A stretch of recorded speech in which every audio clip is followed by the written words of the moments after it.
to the money, man. You know, something light, man. Let's get to the money on them, man.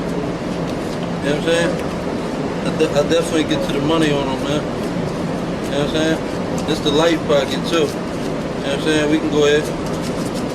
1, 2, 3, 4, 5, 6, 7, 8, 9, 10, 11, a little something light, man. Then I put this away. I don't want y'all to think it's the same shit. I put this in this pocket and come out on this one. Yeah, man. You know. 1, 2, 3, 4, 5, 6, 7, 8, 9, 10. That's another stizzack. I'm gonna put that in this pocket. You know what I'm saying? We can go over here and take the band off of this one. 1, 2, 3, 4, 5, 6, 7, 8, 9, 10. That's another pocket. And we can go ahead over here. 1, 2, 3, 4, 5, 6, 7, 8, 9, 10, 11, you know, something light, man. Keep a stack in each pocket, man. And when that run out, I pop the trunk, man. What's good, y'all? What's the Numbers TV? It's your boy, Poe Rowe. Make sure you subscribe to the channel if you're not subscribed already. And hit the like button if you appreciate the content that Poe Rowe on What's the Numbers TV is providing. Today we back into the profile piece. This one is on Millionz. In this video, we're going to talk about Mill's Philly upbringing and how he was introduced to the world through the internet. Then we'll take a look at the flashy lifestyle he was portraying to be living on camera and his close relationship with rapper Tone Trump. After that, we're going to break down the situation that had those around Mill looking at him funny when he didn't perform in the way many thought he would. And finally, we'll break down the situation that totally caused Millionz to fall back from the spotlight after he was allegedly exposed for doing something that is unforgivable to those living the street life. Elihu Purdue, better known as Millionz, is from West Philadelphia and went to Overbrook High School. He also had a few run-ins with the law, which resulted in Mill doing some jail time in the Pennsylvania prison system in the early 2000s. Mill was also a hustler who looked like he was getting some money. But in 2008, he also became a rapper. Introduced to the world through Tone Trump, who was another rapper out of Philadelphia. Tone Trump during that time was building his buzz on the internet and the streets by appearing on New York-based DVD Sub-Zero. During his rise, Tone brought Millionz to the forefront. And from there, Millionz hit the ground running, creating his own relationships with different media outlets, along with some more established artists in the rap game.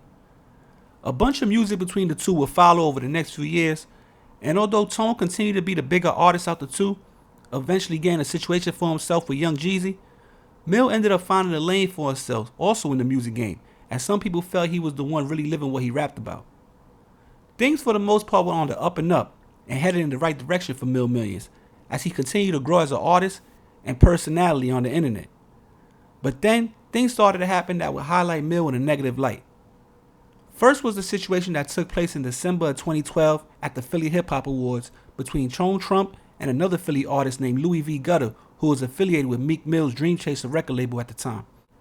In that situation, after some alleged subliminal disses on the internet, a physical altercation took place between the two artists and members of their entourage.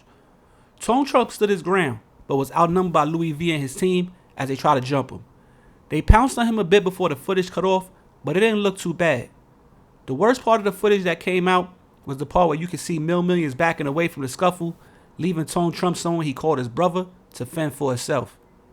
After that situation, I don't think we've seen Tone Trump and Millionz together again. Then not too long after that, in July 2013, Millionz caught a case and got locked up.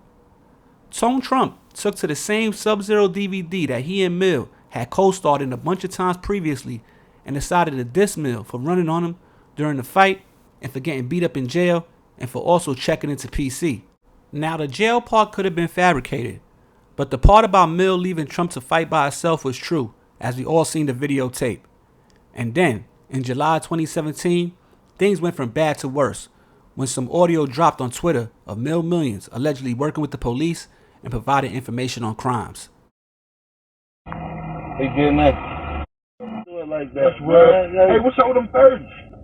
I'm trying to get him right now. Let me know, yo. I'm gonna be running around. All right. By the time you call me and see what's up, I have an answer for you. All right. He getting in a black limo. Tag number LM23737. A black Lincoln Town and Country limo. Since all this, Mill kind of fell back from the spotlight and chasing his rap dreams. To my knowledge, he's been home and I think back to jail once or twice since then. But for the most part, it's nothing like it was during his heyday, when he was a consistent on Sub-Zero DVD talking his talk in all of his glory with Tone Trump. He never responded publicly to the fight video or the alleged snitching audio. Now since then, Tone Trump hasn't looked back. He went on to do movies, business deals, and become somewhat of a spokesperson for his brand and religion. From the outside looking in, it doesn't look like a reunion is in the plans for Mill and Trump anytime soon.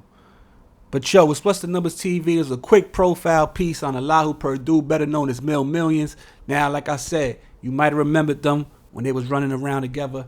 They had a little shine. A lot of people used to say they're not the best rappers. They not this, foolery with the jewel. They had a lot of haters too. Got to keep it real. But they was out there. They had a lot of eyes on them on the internet also. Like, Tone Trump knew how to attack the internet. He knew how to be seen. He knew how to network. He knew how to get deals and different things like that. And he brought his team with him. And Millionz out of all the people he brought, Millionz was the one who kind of like hit the ground running the most. You understand what I'm saying? Who had the best buzz around him besides Tone Trump. Now he was dealing with other people, like I said, like he was getting a couple dollars, so he was able to maneuver. If you watch some Sub-Zero DVDs, he pulling up to New York. He's in the Bentley. He got the jewels. He's running around with different, more established artists. And it might have been a lane for him to continue moving on in this rap game, but things started to happen that started to paint him in a negative light. Now, since then, he does have an Instagram. He hasn't really been active on nothing as far as like no Twitter. I think he had a few messages on Twitter dating back to like 2020 or something. But he does have an Instagram page. I don't know how active he is on it because it's a private page, but he does have a page. I heard back and forth. He might have been back and forth to jail. I'm not exactly sure on that. But, I just wanted to do this profile piece because at one time he was buzzing. I don't know where he could have went with it or how big he could have got in the music or whatever. But, Tone Trump went on to do movies and different things like that. He still got the Muslim, doing his Muslim Islam thing and everything. He's moving around on that type of time. And, he's kind of successful in his own lane. So, Mill might have been, more the street version and could have had some success in this rap game. But, when you a street artist or you claiming that you from the streets and certain things come out like leaving your man that you saying is your brother, this, that, and the third to fight. And, when Louis V and them try to jump Tone Trump, Tone Trump held his ground. He stood up the whole time. He never got knocked down.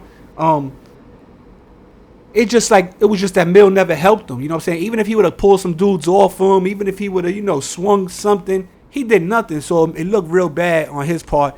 And from there, I guess a lot of people started to turn on him or started looking at him like he's a funny, because they already was looking at him like he was a fraud to a certain extent. Some people, like as far as the haters. So once that happened, it kind of cemented what these people was trying to say about him. And from there, I think he just kind of fell back. And then once Tone Trump said what he said, because Tone Trump responded to it. Mill never really responded. Tone Trump responded, said certain things like, Mill was locked up.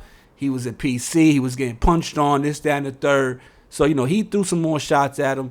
And, was he wrong? Probably not, because like he said, this was his man. This was his dude that was saying it was brothers, and you left him to fight by himself. And then once the audio of the whole snitching allegedly thing came out, it kind of was a wrap after that. Nobody really heard or seen Millionz as far as on the internet and all that. You know what I'm saying? Now, is he still running around Pennsylvania or Philadelphia? I don't know. I'm not sure. But as far as internet-wise, music-wise, rap game-wise, it was kind of quiet after that. So I just wanted to do this profile piece because, this was a time in history as far as like the internet, the DVDs was kind of on their way out. But, Tone Trump and all them used to come and consistently bless the Sub-Zero DVDs. And, they used to come through, jeweled up, talking they talk, cars and moving as a unit. So people remember them. And so I just wanted to talk about this situation real quick and, paint a picture of how it could went from good to bad real fast. And, it just kind of like, squash whatever momentum he had in the streets and in the rap game. So, like I said, man, it's a quick profile piece on Millionz out of Philadelphia. I think West Philly to be exact. And I just wanted to, bless y'all with this one real quick. Now, it's What's the Numbers TV. We back working. We back on our grind. You know what I'm saying? It's that final push to 100K. Make sure y'all subscribed if y'all not subscribed. You understand? Because once we get to 100K, man, we just going to keep rising from there. You know what I'm saying? I had to take a little time off to get the channel right, get the new content right. We got a bunch of new content on the way. We also got the live stream and clips channel going up. A lot of content over there. So if you're looking for the live streams, you're looking for the topic discussions, they're over there on the live stream and clips channel. Make sure you subscribe. Link is in the bio. The link is in the description of this video. Also, we still got the Instagram going up. What's the Numbers TV? Follow my co-host on the live stream and clips channel, Batty Bills. You understand? On Instagram, any business, any inquiries about anything, make sure you hit me up on Instagram right now. I got a new email on the way. And on that note, man, we out of here, man. It's Polo Row. It's What's the Numbers TV. We back before you know it, man. Peace.